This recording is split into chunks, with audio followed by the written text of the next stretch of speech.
नाज़रीन, दो अहम तरीन डेवलपमेंट्स हुई हैं इस्लामाबाद में, जो कि आपके लिए सुनना इंतहाई ज़रूरी है, क्योंकि मुल्क की इस वक्त जो सियासी सूरत हाल है इंतहाई कशीदा हो चुकी है।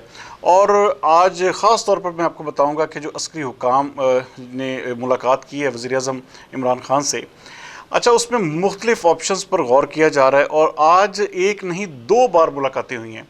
ख़ास तौर पर इस हवाले से फोकस किया जा रहा है कि अपोजिशन को किसी भी तरह से राम किया जा सके कि ये जो अदम एतमाद वाली सिचुएशन है, इससे थोड़ा सा हट के कोई अर्ली इलेक्शंस या कोई ऐसा सेटअप बनाया जाए, इस तरह की अनाउंसमेंट की जाए पार्लियामेंट के ज़रिए, ताकि दोनों फ्री कैन को काबिल कबूल हो।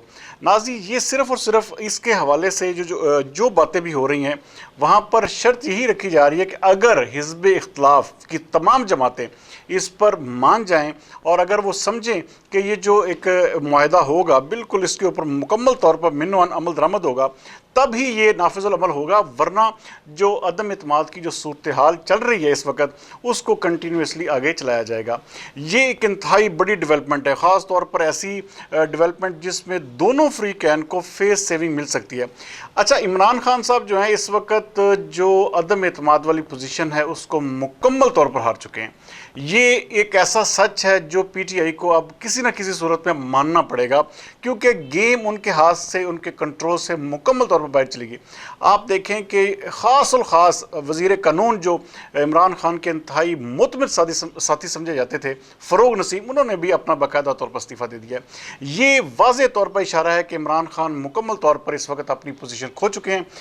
अपोजिशन का जो सिंध हाउस में इजलास हुआ है, उसमें आप नाज़रीन ये देखें कि 200 अरकान ने उसमें शमूलियत इख्तियार की। 200 अरकान, इसका मतलब है कि 172 जो नुमाइंदे हैं वो ज़रूरी होते हैं, लेकिन 200 जो MNAs थे वो वहाँ पर इकट्ठे हुए और उन्होंने अपोजिशन का साथ देने का मुकम्मल तौर पर अदा किया।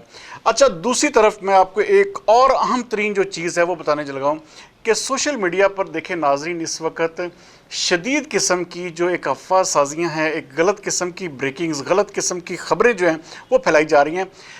इस वक्त मैं जो चीज़ आपको बताना चाहूँगा कि जो पीटीआई के वर्कर्स हैं, ख़ास तौर पर उनके हवाले से मुख्तलिफ़ पैगाम सोशल मीडिया सर्कल्स में गर्दिश कर रहे हैं कि वो इतवार वाले दिन, जो कि वोटिंग का दिन है, इस्लामाबाद जाने का इरादा रखते हैं। अच्छा, इस्लामाबाद वो बाकायदा तौर पर, अच्छा ये कौन कर रहा है, इसके पीछे कौन है, ये भी तमाम इदारों को देखना चाहिए, क्योंकि ऐसी कोई भी सूरत हाल जो कि मुल्क के लिए नुकसानदेह हो। आप देखें, अगर 1-2 लाख बंदा वहाँ पर पार्लियामेंट हाउस के बाहर खड़ा कर देते तो अदम एतमाद की सूरत हाल कहाँ पर रह जाएगी। आप इस चीज़ को मुकम्मल तौर पर फिर सबोताज करेंगे। इसका मतलब तो यही है कि आप फिर कोई अटैकिंग पॉलिसी अपनाएंगे। इमरान खान साहब, आपने पहले भी सिर्फ और सिर्फ इसी वजह से नुकसान उठाया कि आपने तकब्बर किया। गरूर का सर हमेशा नीचा होता है। आप अपने आप को बिल्कुल उस लेवल पे लेकर आएँ कि तमाम लोगों के साथ, इखलाकियात के साथ एक अच्छे इखलाकी ताल्लुक बनाएं, ना कि आप इस तरह की गालम गलोच तू तकार में आपने पूरे का पूरा अपने टेन्योर आपने ज़ाया कर लिया। अभी भी आपको सीख जाना चाहिए। बहरहाल, ये दो अहम तरीन अपडेट्स थी जो मैं आपको देना चाह रहा था। अगले प्रोग्राम तक के लिए सरदार अमीन जितोई को दीजिए इजाज़त। अल्लाह हाफ़िज़।